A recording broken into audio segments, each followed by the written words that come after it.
to a 2-0 lead, the Mavericks lost 4 out of the next 5, dropping the series in 7 to the LA Clippers once again.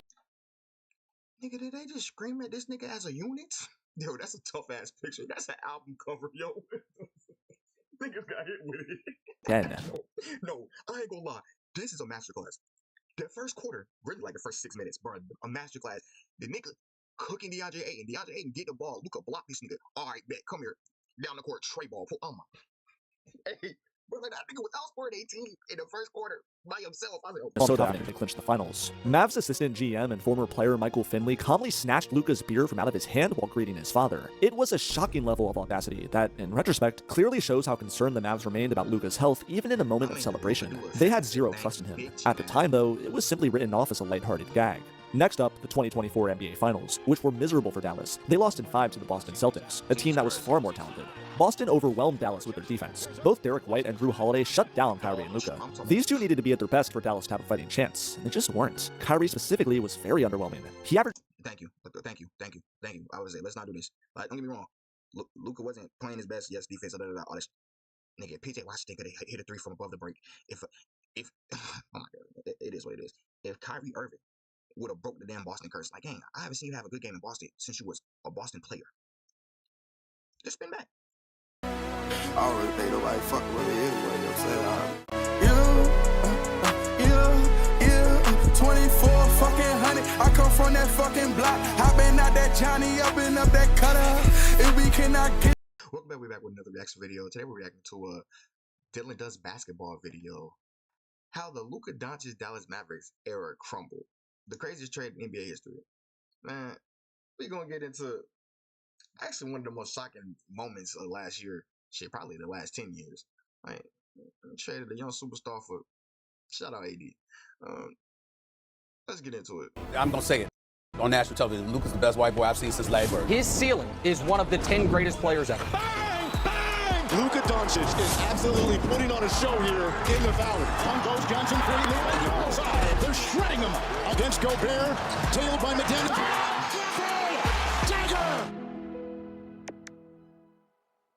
Quite literally, the craziest trade in NBA history just went down. The most shocking trade, I think, in the history of the NBA. There's no way this is real. From Slovenia, Luka Doncic. But why? Why did the Mavericks— I'm talking about, bro. Imagine going from a championship team. Y'all was just in the finals. To Braun and some band-aids. Like, nigga, what the hell? Tragic. Trade prime Luka for AD and 1 pick? Can you explain why the hell they came to that conclusion? I don't know. The #1 pick goes to the Dallas Mavericks. Last night was a big night for the NBA as the draft lottery took place and everybody immediately said it was rigged. Why shouldn't you be fired? Well, one, I think I've done a really good job here.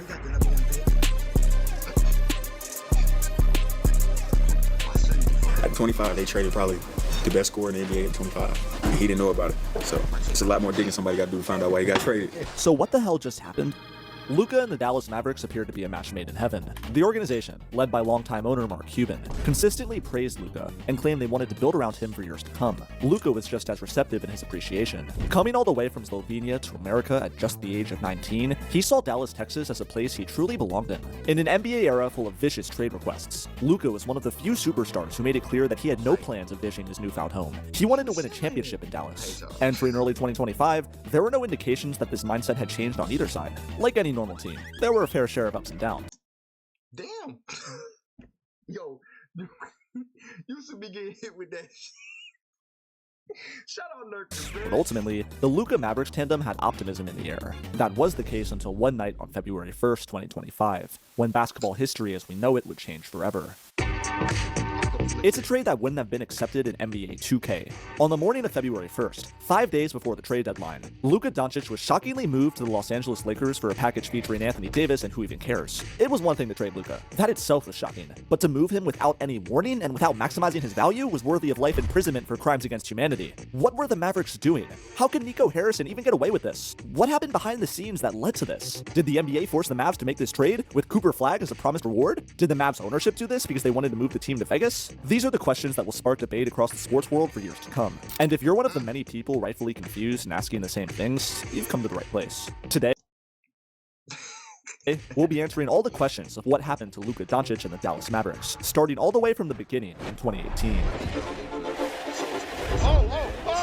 he didn't. Breaking ankles is Luka Doncic. Entering the 2018 NBA draft, Luka Doncic had already cemented himself as perhaps the greatest international prospect ever. By the age of 19, he became the youngest MVP in EuroLeague history and led his... But when the last time you seen Luka dunk on somebody? Goddamn. About a year and a half? His squad Real Madrid to a EuroLeague championship. You'd think with all these pros, he'd be a no-brainer for the first pick. But no, he dropped all the way down to 3, because these 3 teams were incredibly stupid. It's truly a miracle. Hold on, bro. Chill on the Hawks, bro. Shout out my boy Trey Young, bro. I know. I ain't gonna lie. Normally, you'd be like, in hindsight, I was very high on Trey Young, bro. And to be honest with you, he's been everything I thought he would be. I mean, I thought he would shoot a little bit better from 3, but I mean, he's been everything I thought it would be. Luka is just better. So it's like, damn. Atlanta could have had Luka. 30 points per game, Luka. That Luka ever fell to the Mavericks in the first place, and they should have taken that as a clear sign to hold on to him for dear life. It wasn't just Luka who they nabbed in this draft, though. The Mavericks also drafted Jalen Brunson in the 2nd round with the 33rd pick, another guard who would evolve into a superstar just a few years later. Nigga. And to hold on to him for dear life. It wasn't just Luka who they nabbed in this draft, though. The Mavericks also drafted... Shout out Trey Young. I'm gonna just say shout out, cause what the nigga, we could have had Jalen Brunson. They're more so we as in like a viewing experience, cause nigga, I'm not really a Atlanta Hawks fan, but nigga, I'm over here, so nigga, when I see it, I'm with it. So it's like, we could have been seeing Jalen Brunson and Trey. That'd have been a small ass backcourt though. It probably wouldn't have worked, but that'd have been crazy. Drafted Jalen Brunson in the 2nd round with the 33rd pick, another guard who would evolve into a superstar just a few years later. On this night in June 2018, the Mavericks came away with 2 franchise-changing talents, in what was perhaps the greatest single draft night an NBA team has ever had. 7 years later in 2025, they lost both of them thanks to their incompetence. In the 2018-19 season, rookie Luka proved within about 2 weeks of stepping on the court that he was a future Hall of Famer. Mark Cuban and the Mavs management quickly recognized this, so they rushed to overhaul the entire team and build around their new star. This haste would ultimately be a huge mistake. The Mavericks became too good too fast, aka they suffered from their own success. Literally 4 months into Luka's career, the Mavericks went all in on building a contender by trading for Kristaps Porzingis, a promising young center recovering from an ACL tear. It was a move that was praised at the time. The Mavericks were go-getters, and they weren't going to waste any time getting the rookie superstar some help. However, this was a massive error. It was bad enough that Porzingis turned out to be a poor fit who failed to reach his potential, but giving up 2 first-round picks to get him on top of this made the trade even worse. Following this move in 2019, the Mavericks would only control their first-round pick in 2 out of the next 5 drafts. To make matters worse, this trade wrecked their cap space. They were now paying Porzingis a max, Tim Hardaway Jr. $20 million, and Courtney Lee $12 million. Both these two were thrown in this. No. Yep, niggas got cooked. I completely forgot he was getting $20 million. Trade by the Knicks because they were comically overpaid. This trade restricted the Mavs' financial flexibility to build around Luka, wiped out any chances of them landing a high draft pick, and created relentless pressure to win, leaving little room for player development. To quote the #1 Eagles fan Taylor Swift, this trade was a nightmare dressed like a daydream. But man, at the time, there was hype. The 2 Europeans envisioned as having incredible amounts of potential were now together, a movie-like scenario. In just a few months, the Mavs had overhauled their roster to fit Luka's ball-dominant playstyle, a style of play that had just won him the Rookie of the Year award. A generational talent was in Dallas, Texas, and now, it was time to go win with him. In Luka's 2nd season, Dallas snuck into the playoffs as the 7th seed, their first appearance there in 4 years. Well, why is his step back so nasty, though? And granted, it is a little sped up, but nigga, damn. This was in large part thanks to Luka's stellar season, where he had perhaps the greatest sophomore stint out of any player in NBA history. His points per game climbed from 21 to 29, to go along with 9 dimes and 9 rebounds, a near triple-double average at an age where he couldn't even enter a bar legally. Fast forward to the bubble, and the vaunted 2nd star Kristaps Porzingis began showing flashes of his dominance. After a slow start that even saw him get benched early on in the year due to poor play, Porzingis excelled in the NBA restart, averaging 30 and 10. Hype was rising in Dallas. It would be the LA Clippers who the Mavs would meet in round 1, a talented, borderline super team that had been predicted to win it all well before the season began. If Luka was truly the future GOAT that many believed he had the potential of being, then this was a perfect first. What y'all want? A walking 30? challenge for him. Doncic is a man of many faults, but one thing he is rarely criticized for is his playoff performances. He shows up when the lights are brightest, and we first saw it here in the bubble, where he shell-shocked LA with a 31-10-9 average for the series. No moment was greater than in Game 4, where Luka hit one of the most iconic game winners in NBA history. Pulls up, three-pointer. Bang! Bang! It's good! Doncic wins the game at the buzzer! A fearless, confident killer had been born. This shot capped off a 43-point, 17-rebound, 13-assist night. Prime Chris Smooth numbers. Alas, this would be the last memorable moment for the Mavs this season. LA quickly responded and beat them in games 5 and 6. It's impressive enough that Dallas took the stacked LA team to 6 here, but it's even more impressive when you realize they were without Jalen Brunson for the whole series and Kristaps Porzingis for most of it. Brunson had been out since March with a shoulder injury, while KP had suffered a torn meniscus in Game 1 that permanently sidelined him after Game 3. This torn meniscus specifically was a major blow to Porzingis' Mavericks tenure because it halted his momentum. He had been in the midst of a successful bubble stretch where he was cementing himself as a vital piece to the team's success. This injury stopped all that in its tracks. His conditioning took a permanent decline with the team following this injury. He never got back to the speed and quickness he had in the bubble. Thus, in retrospect, damn, he low-key right though. Yeah, like Kristaps used to move way better than he does now. Damn, I didn't think about that. 2020 playoffs served as both a positive and negative warning of what was to come in the Luka Doncic era. On one side, you'd have the glory that would come from Luka and his playoff excellence. On the other, the looming shadow of injuries and lack of support which threatened to derail this greatness. Rather than building on the strong showing in 2020's offseason, the Mavs instead failed to capitalize with a plethora of head-scratching moves. First in the draft, despite having 1 first and 2 high second-round picks, they came away with 0 contributors, most embarrassingly choosing Josh Green with the 18th pick over Tyrese Maxey, who was taken 3 picks later. Seriously, there was a real possibility that we could have seen Maxey, Brunson, Porzingis, and Luka all on this. Sir, that's not a good team, I swear to God. You just named 2 small guards, and 3 out of the 4 people that you just named don't play defense. That team would have been cooked. That team would have been cooked. And shout out Maxey, he'd be trying, but he's just too small for this, bro. Like, especially a rookie year, he was way too skinny. Like, he didn't feel out now, but that team would not have been good. That team would not have been good. Shout out Porzingis, but that nigga's not Joel Embiid, and Luka need ball in him. Same team, but nope. The other 2 picks sucked as well. Tyler Bay lasted 1 season before going overseas, and Tyrell Terry retired 2 seasons into his career due to anxiety. Then, in a pathetic attempt to address their defensive woes, the Mavs traded Seth Curry for Josh Richardson, a complete F- of a deal. Curry would go on to have a breakout season with the Sixers, becoming one of the league's best role players, while Richardson struggled to fit on offense and failed. I mean, I think they low-key did it for defense, because that's why you get Josh Richardson over Seth. Seth ain't playing to make a significant impact on the defensive end. The 2020 offseason was a cataclysmic disaster for Dallas, and one of the biggest reasons why Luka is now in LA. Thanks to these boneheaded moves, rather than becoming a true contender, Dallas had a drama-filled, painfully average 2020-21 campaign. First, the Porzingis problem. He missed 29 games due to knee and back problems, which made it impossible for him to gain any chemistry with Luka. On the court, the two rarely high-fived or communicated directly with each other. The situation was described as awkward by that team was like visibly just not it. Like you just see Luka getting buckets, and then okay, boom, let's give Kristaps his little post up, and then he barely hits it, or he might hit it, but it's just not generating enough points for us to do anything with that. Like, brother, I need you to punch on a nigga.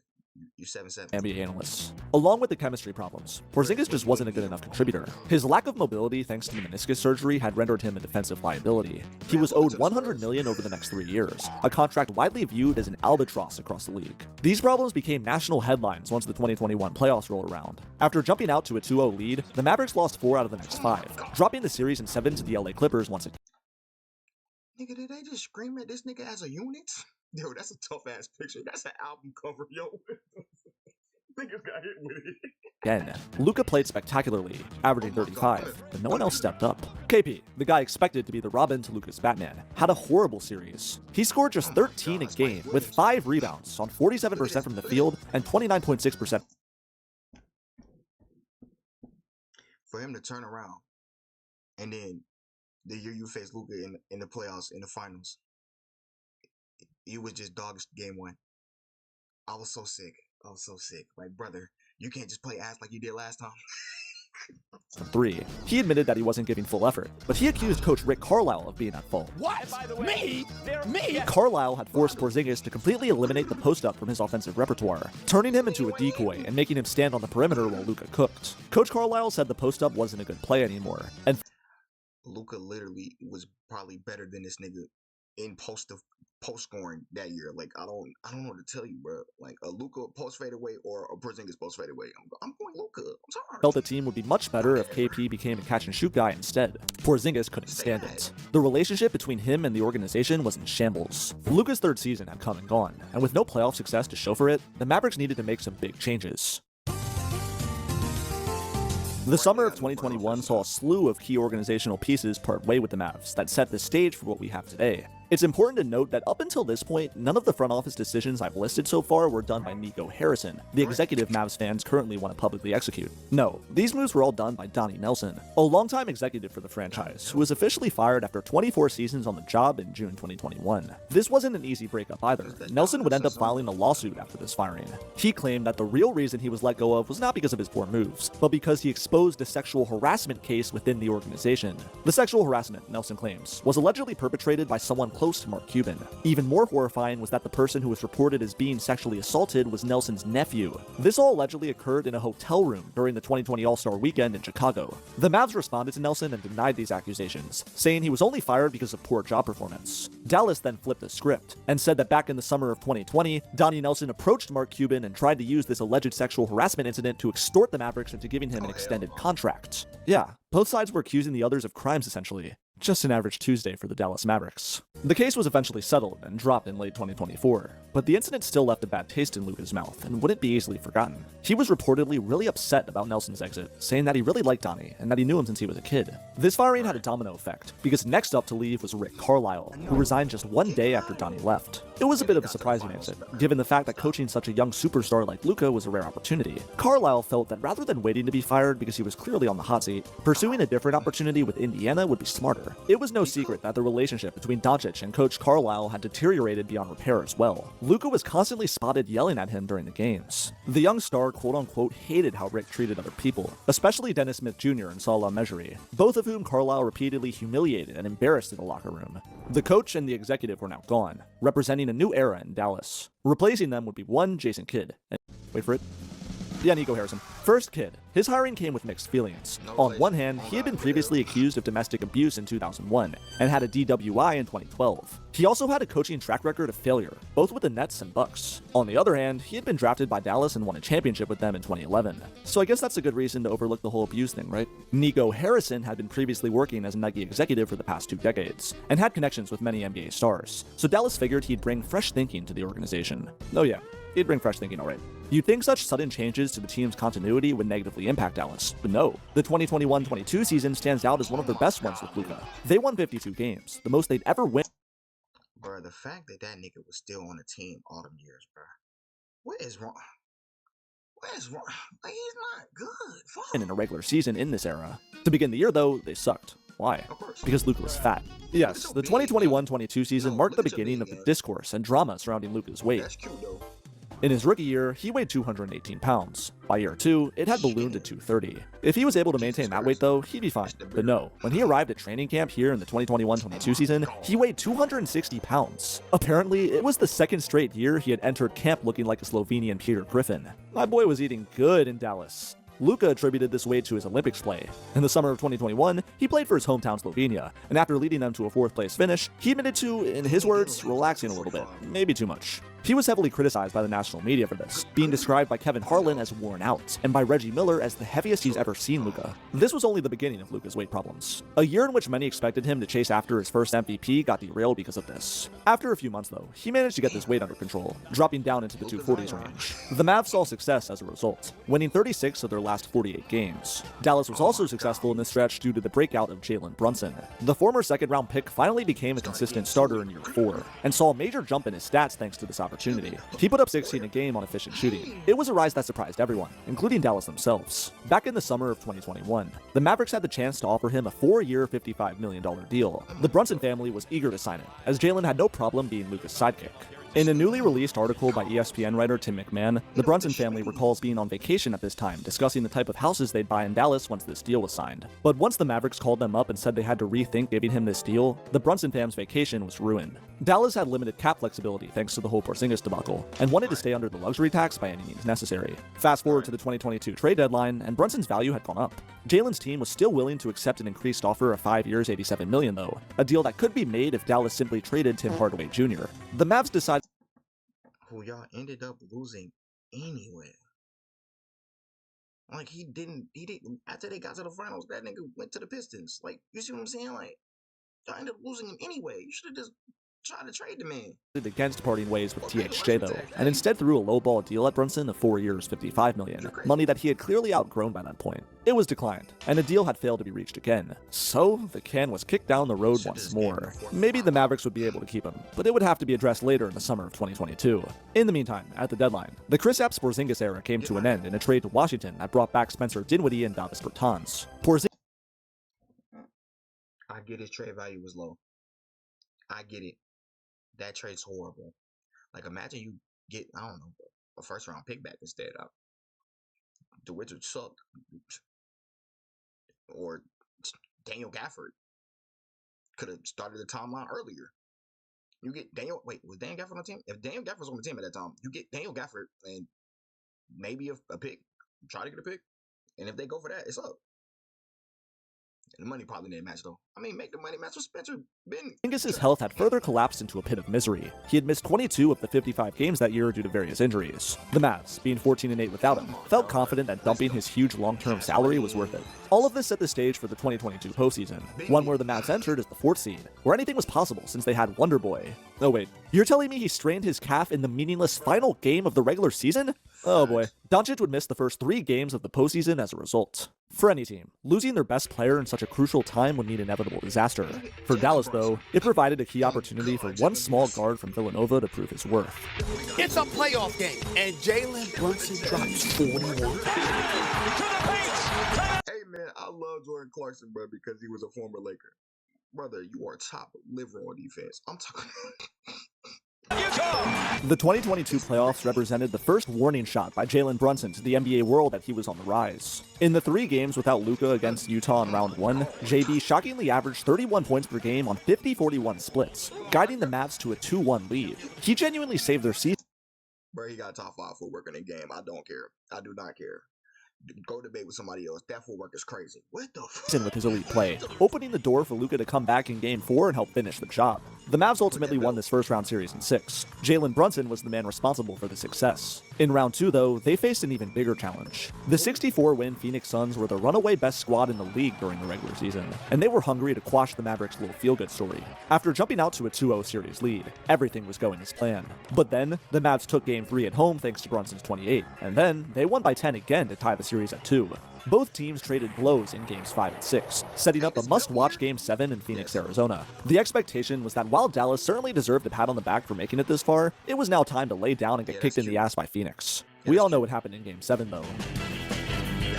One of the most stunning victories I've ever seen in basketball. The Mavericks, led by Luka with his... No, I ain't gonna lie. This is a masterclass. The first quarter, really like the first 6 minutes, bro, a masterclass. The nigga cooking DeAndre Ayton. DeAndre Ayton get the ball. Luka block this nigga. All right, bet. Come here. Down the court. Trey ball. Oh my.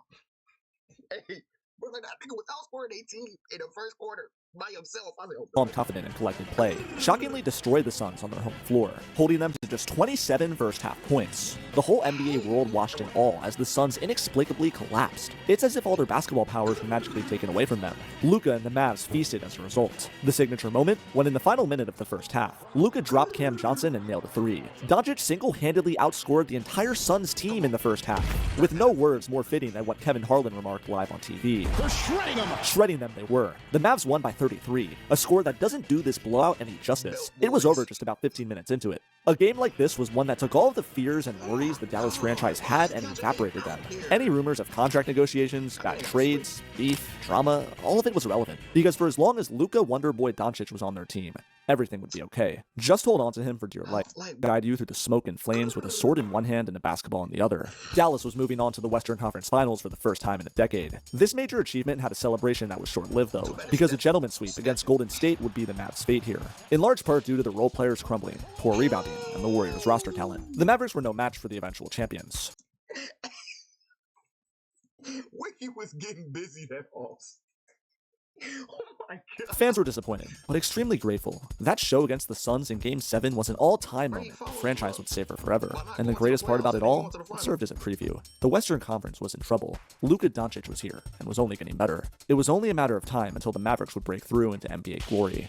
Bro, look at all these bench niggas, bro. And the greatest part about it all, it served as a preview. The Western Conference was in trouble. Luka Doncic was here, and was only getting better. It was only a matter. Nobody got a podcast. That's DFS. Reggie Bullock, that was some bullshit. Damn, they would have had a better shooter than Reggie Bullock. No offense, bro, but it's like, it's just sometimes when they needed that was not activated. And he was getting cooked a little bit. Somebody was injured a lot in Dallas. I ain't gonna lie. Damn, bro. Like, I got Boban Marjanovic on the team. Y'all niggas are unserious about basketball. Matter of time until the Mavericks would break through into NBA glory. Usually, if your team makes the Western Conference Finals in such an impressive fashion with a young star, you naturally expect them to continue to evolve and strive for even better results the following season. That didn't happen with Dallas though. Right after being eliminated by the Warriors, Mark Cuban expressed that the Mavs would obviously re-sign JB when referring to what needed to be done in the summer. In the leading weeks to free agency though, Brunson's team reportedly heard nothing but crickets from the Mavs organization, which was surprising. Cuban had earlier claimed that Brunson was worth Fred VanVleet money, aka $21 million a year. They weren't going any higher than that. While the Mavericks were in deep thinking, the Knicks were aggressively pursuing Brunson, making a series of trades that gave them the cap space necessary to throw him big money. They made their desire to acquire him no secret. Even oh my god, brother, he's nasty. He doubled up on the in and out. Signing Rick Brunson, JB's dad, to the squad as an assistant coach. Still, with all this going on though, Brunson's team remained optimistic that Mark Cuban would give in and offer them all the necessary money. If that happened, they'd happily accept, despite all the drama. It all came down to one last meeting between the two, once free agency officially started on June 30th. Mark Cuban didn't budge from his word though, refusing to match the 4-year, $104 million deal offered by the Knicks. The meeting was cancelled, with both sides blaming each other for the falling out. It didn't matter though, money talked, and the Knicks were offering the biggest wad of cash to the young guard. Brunson was gone, and quickly broke out into a superstar under the bright lights in New York City. The Mavericks were left dead in the water. This was an oversight of preposterous proportions, a horrific show of incompetence by the team's front office, and the major reason why the Mavs sucked so bad in the 2022-23 season. Their team missed the playoffs, essentially throwing the last few weeks of the season to try and avoid their top 10 protected draft pick going to New York. They had no defense. It had gone from being ranked 6th best in 21-22 to 22nd. Brother, we have Maxi Kleber playing real basketball minutes. What y'all expect? It's just so many things that the team was just cooked on, bro. Like, shout out to Maxi Kleber, bro, because the bro sneaky athletic, bro. He was punching on before he messed up I think he messed up his Achilles or ACL, but like, bro, nigga, why would y'all keep Maxi? No offense. Don't nobody want this nigga? Second round pick in 22-23. They had no rebounding. They had a terrible bench, and quite frankly, a terrible roster. What makes the decision to drop Brunson even more idiotic was how just a few months later, they traded 2 key role players and some picks for Kyrie Irving, a guard who was literally on the same talent level as Brunson, but 5 years. Yeah, I'm biased. I'm about to say, did this nigga just say he on the same talent level as Kyrie? Brunson was getting buckets. It's like, bro, that's Kyrie Irving, no, bro. It's not a lot of niggas that ever played the game and got the skill level of Kyrie Irving. You saying that's crazy. I get it. I did get it. Like, I understand. But that's Kyrie Irving. Everything he can do, I can do better. What are you talking about? What are you talking about? And I personally think Kyrie played better defense than that nigga. But I might be biased again. I'm just saying. Older. Sorry, Kyrie fans. If you wanted a star guard, why not just keep the one you already have and keep your assets while you're at it? Mind-numbing levels of indifference from a franchise employing one of the greatest prodigies in NBA history. Speaking of this prodigy, though, things weren't all rosy for Luka either. His weight was still a major issue. He was challenging Zion Williamson for the title of GTOAT, greatest hubby of all time. Entering the 2022-23 season, he arrived looking slimmer than usual, but still ran into conditioning problems at the end of games, where he'd often run out of steam. His field goal percentage dropped from 49.1% in the third quarter to 46.3% in the final period. Watching rookie Luka highlights versus 5th-year Luka highlights showed an improved player, no doubt, but at the same time showed yeah, the understanding was there, bro. He just knew what to do, but like, I ain't gonna lie, rookie Luka, that's along the lines of like, what's that? Like the first 3 years of Shaq when that nigga was just a gazelle until he started getting super swollen on niggas. Like, bro, why we couldn't get 5 years of that Luka? The slower, less explosive, far athletic one too. The stats back this up as well. In his rookie year, he threw down 24 dunks. By his 5th year, that had halved to 12. Then the next year, in 2023-24, he dunked just twice. And no, this is not some 4D chess move to protect his body. This was done because the guy aged faster than Obama did during his presidency. Doncic admitted himself that it was difficult to maintain a healthy diet. He had moments where he locked in and lost weight, but those usually didn't last long. The guy just couldn't resist his hookah and alcohol. This struggle to remain in shape reportedly created tension. How the hell is hookah making y'all gain weight? I'm confused. What the hell is hookah doing to make niggas gain weight? What? Between him and the Mavs organization. Dallas went 9-18 after acquiring Irving, a shocking downfall. The trade was flashy, but failed to address any of their other roster needs. The Luka Doncic era in Dallas had gone from full of excitement to a familiar feeling of dread. So how did they take this mediocre season and flip themselves into Western Conference champions just a year later?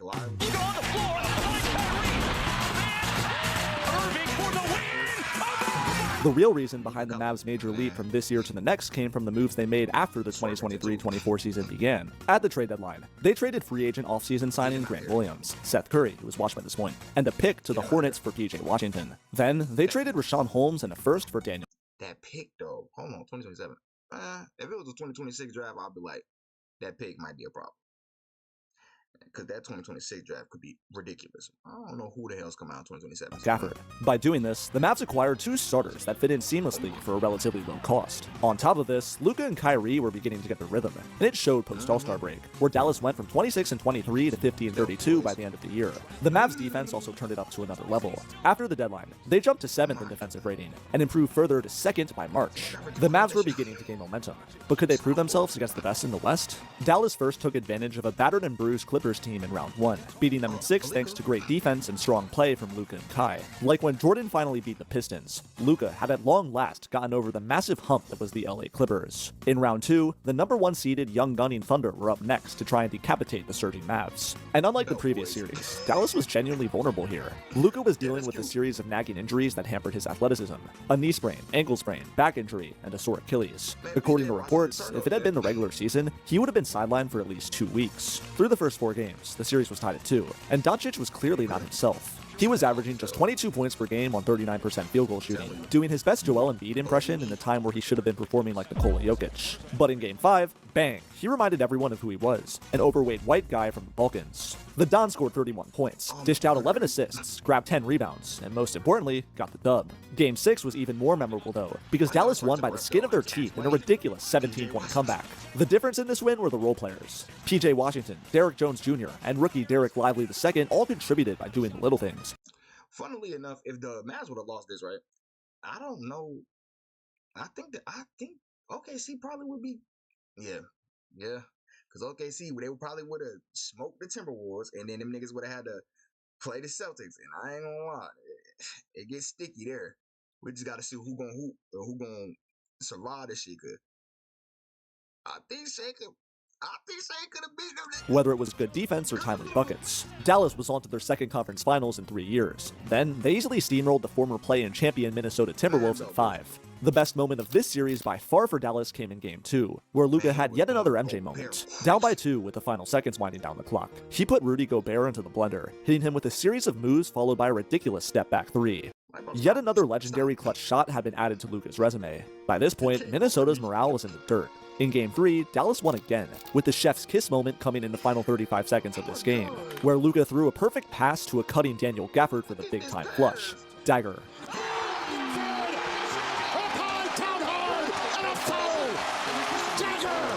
Listen to the arena here, a complete eruption of tens of thousands of screaming fans. Everyone knew that for the first time in 13 years, the Mavericks were heading to the NBA Finals. Shockingly though, this moment, 6 years after drafting Doncic, would stand as the final truly great and unforgettable memory they'd ever share with him. It was all downhill from here, because even in this joyous time, there were visible cracks forming in the relationship between the Mavs and Luka. Afterwards, during the team's locker room celebration in Minnesota after they clinched the finals, Mavs assistant GM and former player Michael Finley calmly snatched Luka's beer from out of his hand while greeting his father. It was a shocking level of audacity that, in retrospect, clearly shows how concerned the Mavs remained about Luka's health even in a moment of celebration. They had zero trust in him. At the time, though, it was simply written off as a lighthearted gag. Next up, the 2024 NBA Finals, which were miserable for Dallas. They lost in 5 to the Boston Celtics, a team that was far more talented. Boston overwhelmed Dallas with their defense. Both Derek White and Drew Holiday shut down Kyrie and Luka. These two needed to be at their best for Dallas to have a fighting chance, and they just weren't. Kyrie specifically was very underwhelming. He averaged... Thank you. I would say, let's not do this. Like, don't get me wrong. Luka wasn't playing his best. Yes, defense, all this. Nigga, if PJ Washington could have hit a 3 from above the break. If oh my God, it is what it is. If Kyrie Irving would have broke the damn Boston curse, like, dang, I haven't seen you have a good game in Boston since you was a Boston player. Just spin back. I know what you do, just spin back. That's all I wanted to see. Too bad that shit. Just 19 a game, on 41% from the field and 27% from 3. In Boston specifically, his stats dipped to an even worse 14 points per game, on 34% field goal shooting and 17% from 3. Those numbers weren't going to get the job done. Doncic played well, however, he was bothered by a series of injuries and had to take pain-killing injections before games to play. Ultimately, he wasn't at fault here. The Mavs' role players and Kyrie's lack of help were this squad's downfall. Similarly to 2022's ending, fans of the Mavs were disappointed at how abruptly their season had come to a close. More than anything else, though, they remained hopeful. Each year, they were getting closer and closer to their end goal of a championship. All they needed was another piece, and a pinch of good luck to help push them over the edge. Nico Harrison, the executive who had put together an impressive resume in just 3 years, was about to swing for the fences. The only thing that's better than having one experienced champion on your team is having 2. Joining Kyrie and Luka would be Klay Thompson, who was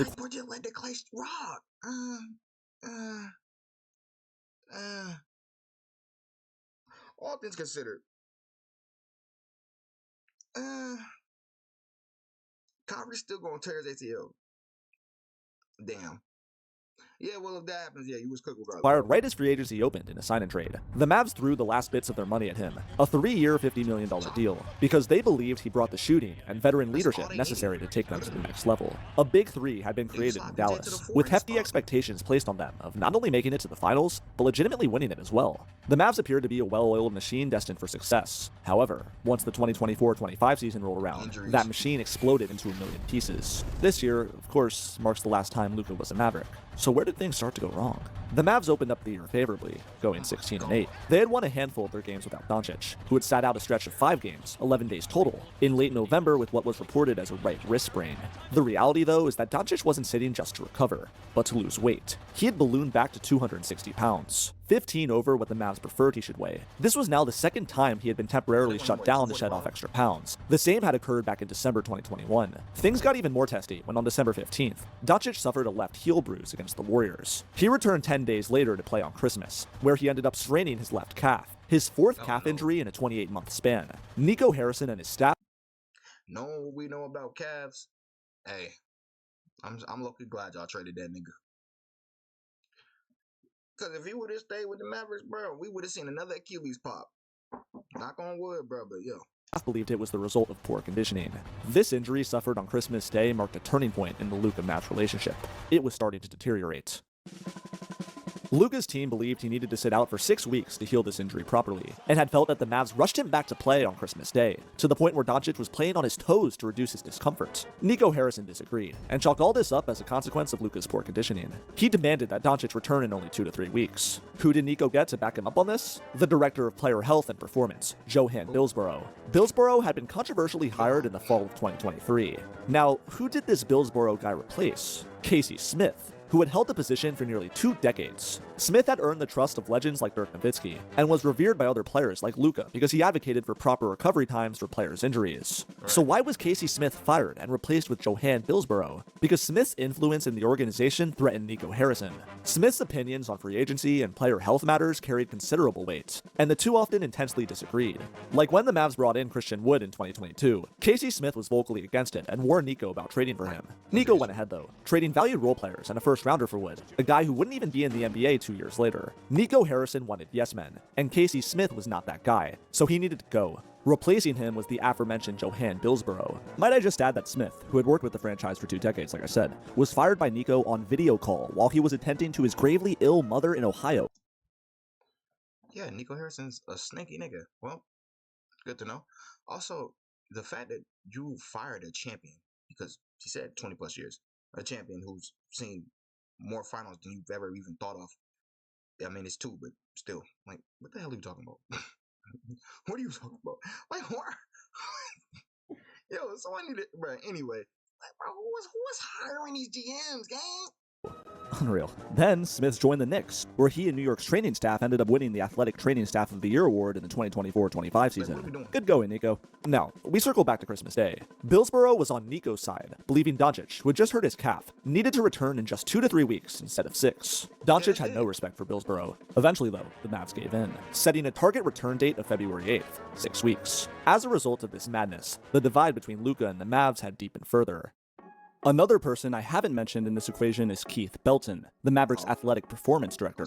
He was also brought in alongside Billsborough in Nico Harrison's quest to replace Casey Smith in 2023. And he was just fired, by the way. In the short period he was employed by Dallas, though, he was described as a glorified cheerleader by one team source. Belton was yet another yes man that further destroyed the Mavericks' internal cohesion. In January 2025, center Derek Lively hurt his ankle. Our new friend Keith Belton was in charge of handling the situation. Now's your time to shine, buddy. Well, he didn't shine. In fact, he almost ended Lively's NBA career entirely with his incompetence. After Lively had hurt his ankle, Belton put him through a series of intense workouts, with the goal of returning him back to the lineup after only a few days of recovery from this injury. Johan Billsborough, watching all this from the sidelines, noticed that Lively wasn't looking too good in all this training, so he personally intervened and forced Lively to undergo a CT scan. That later revealed he had a stress fracture in his ankle, an injury that has a recovery time of 6 to 8 weeks. You heard that right. Keith Belton almost forced Lively to return in just a few days from an injury with a 2-month recovery timeline. This horrible mismanagement led to a loud, heated confrontation between Billsborough and Belton that began in the trainer's locker room at the Yeah, bro. The player association needs to step in. I'm sorry. Somebody gotta fire niggas. Ain't no way. Ain't no way in hell. This is incompetency. practice facility and continued into the weight room.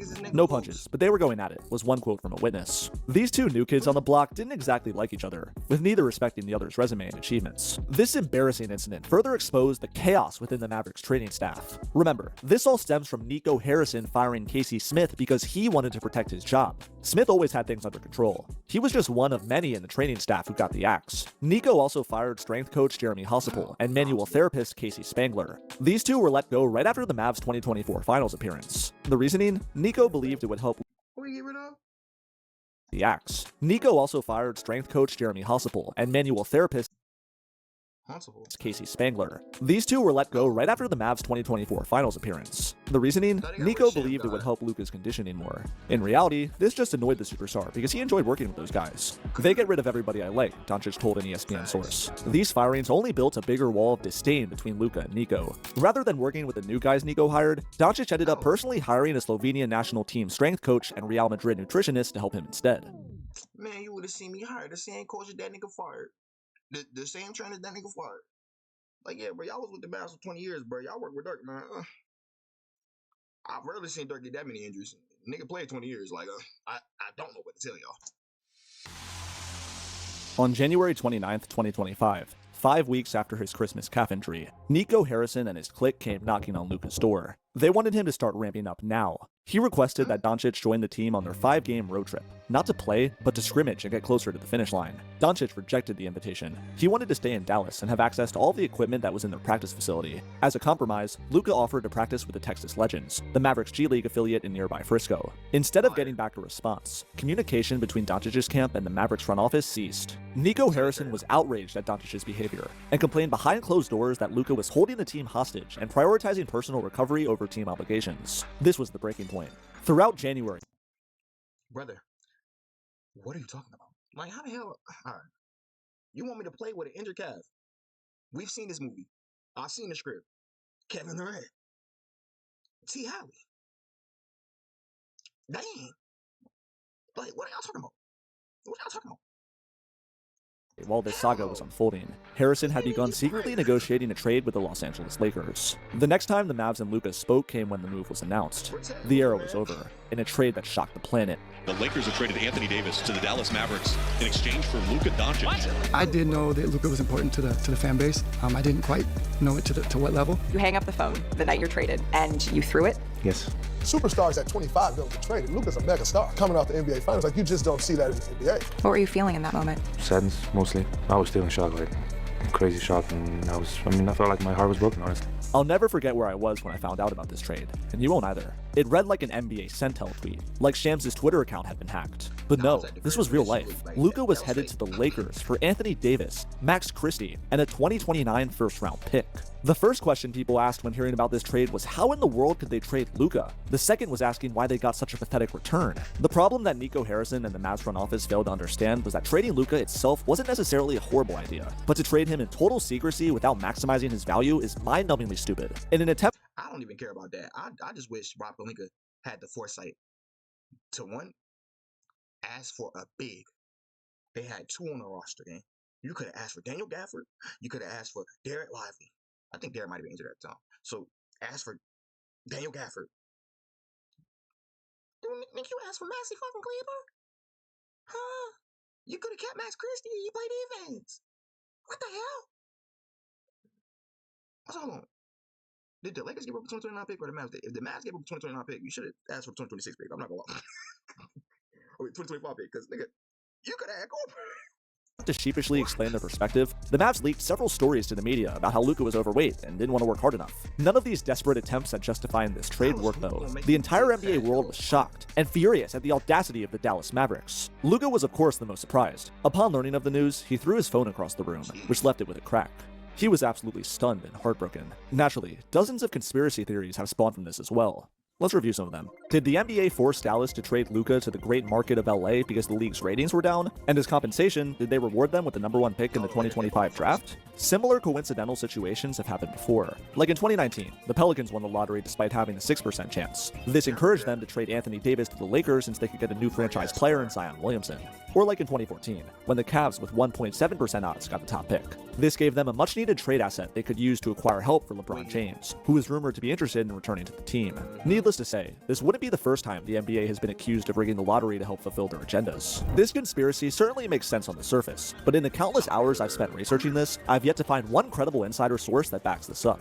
It doesn't appear like the NBA had their hands in this. Even if the Mavs and Adam Silver had agreed in February to swap Luka for Cooper Flagg, there was no guarantee that the Mavericks would even be in play for the #1 pick at all. Remember, at the time, this squad had a healthy Kyrie and AD. Everyone expected them to at least make the playoffs. Few could have predicted that the two stars would suffer significant injuries that ultimately pushed Dallas down into the lottery. So I'd rate this conspiracy theory as unlikely. Another theory is that Dallas made this trade because they're trying to move the team to Las Vegas. One of the first questions that popped up all over social media when this trade went down was asking how Mark Cuban, the longtime owner and Mavs superfan, could have possibly allowed this. What these people didn't know was that Cuban no longer owned the team. In late 2023, I'm gonna keep it a stack. Anybody that didn't know that Mark Cuban wasn't the owner didn't watch the finals or the Western Conference Finals because they showed the new owner holding the trophy. What? Anyway. Agreed to sell his majority stake of the Mavs to the Miriam Adelson family, a family of billionaires who became rich by founding the casino company called the Las Vegas Sands. The theory goes that by trading Luka, the Mavs fan support would tank, giving them more leverage to ditch boring Dallas for the bright lights of Vegas. Any traction this theory had, though, was quashed when the Mavs landed the top pick. Now with Cooper Flagg, the Mavs fan support is back and not going anywhere, making it extremely difficult to move to Vegas without severe consequences. The third theory is that Nico Harrison is just a moron. Perhaps he had gotten so high on his newfound power that he believed he was a god incapable of doing anything wrong. Trading Luka, who had been giving him quite the— Hold on. What about the theory that Rob Pelinka is a god with this shit? Hey, Rob Pelinka was cooking, brother. I can't be the nigga to be like, oh yeah, bro, Nico just dumb. No, he's dumb, but shit. You also gotta be the type of nigga to nah, Rob could have finessed better. You know what? You're right. Rob could have finessed better. You shouldn't have given Max Christie. You should have tried to do something else. Give him somebody else. Did they get DFS? I think so. That's nice. Yeah, but you still keep Max Christie. What are we doing? troubles behind the scenes with his weight and questionable work ethic sounded reasonable to a guy who had surrounded himself with nothing but yes men. He subscribed to the motto of defense wins championships, and was in love with Anthony Davis, who he believed was the perfect piece for his chessboard. According to Nico, if he had gone public with wanting to trade Luka, other teams would have been alerted, and it would have jeopardized their ability to acquire Davis. I totally disagree with this last argument, as there's no doubt the Lakers still would have offered Davis to Dallas whether it was in private or in public. Out of all the conspiracies surrounding this trade, this one about Nico just being plain delusional holds the most weight for me. With an ownership that couldn't care less about the Mavericks, and with a front office staff that bowed down to him, Nico Harrison was free to do what he wanted. He had grown sick of Luka's shenanigans, and desired to put an end to it while receiving a player he loved in exchange. It's just as simple as that. Now, just a few months after the unbelievable Luka trade, both sides of the coin are headed off in vastly different directions. For Luka, a Grand Canyon-sized light has now been flashed on him. When he plays incredible, everyone will know since he's in LA, and his brand has the opportunity to rise to new heights. However, the flip side of that is that when he fails, there will be nowhere to hide from the criticism. His first season with the Lakers proved this. In the 2025 playoffs, LA was surprisingly eliminated in round 1, in a series where Luka was largely unimpressive. He averaged 30, didn't he? I think he did average 30. It's not him averaging 30 though, brother. The defense was cooked. We have no big. Had no big. I ain't gonna lie. DeAndre Ayton. We have no big. I'm tired of this DeAndre Ayton love. So yeah, bro. We have no big. And Gabe Vincent's still on the team. God damn it. His defense was laughably miserable. He gave no effort whatsoever. He looked horribly out of shape. It's like the guy would struggle to guard my 13-year-old cousin. If that trade wasn't a good enough wake-up call for him, then nothing is. Now, it's time to see if he wants to do what's necessary to be an NBA champion, because this current style of play ain't gonna cut it. For the Mavericks, their fall from a respected up-and-coming franchise to a laughingstock has not just surprised the NBA, but the entire sports world as a whole. A lifeline may have just been thrown their way in the form of Cooper Flag though. Somehow, the Mavericks have landed a new potential superstar. If they have any desire to actually win with this new rookie, then they must take a hard look at the Luka era and learn from the mistakes that buried them. And that leads us to the biggest question of all. Where's Dylan Does Basketball been? Yeah, I haven't uploaded since March. Not good. Dylan, that doesn't even matter. The real question for me, because if you look at how the roster is set up for the Mavs, I don't think anybody is getting paid, well, besides Kyrie now, because he just signed an extension, but I don't think anybody's getting paid past like 2027. I still think they're finessing. Oh wait, Cooper, because draft pick. Like everybody else is damn near off the books. What the hell are they gonna do? And it's not like you can just keep retaining Anthony Davis and Kyrie Irving. Nigga. Other niggas gonna be up for contracts and they gonna have to get paid too. So sooner or later you're gonna have to decide who's the main nigga getting money. That's the end of the video though. Thanks, Dylan. Good video. I didn't really wonder where you were at. I mean, niggas take breaks, brother. Have fun, live life. I don't know, be wrong, niggas. That's the end of the video. Make sure y'all like, comment, subscribe, share the video, share your comments in the comment section below. Hit the notification bell so you can stay updated when I drop videos on the channel. I'll catch you on the next one. Stay safe, y'all. Baby, slide by to my mausoleum. She got sushi and it's fine. I'm a dime tonight. I'm a die alone in this Coliseum. Got no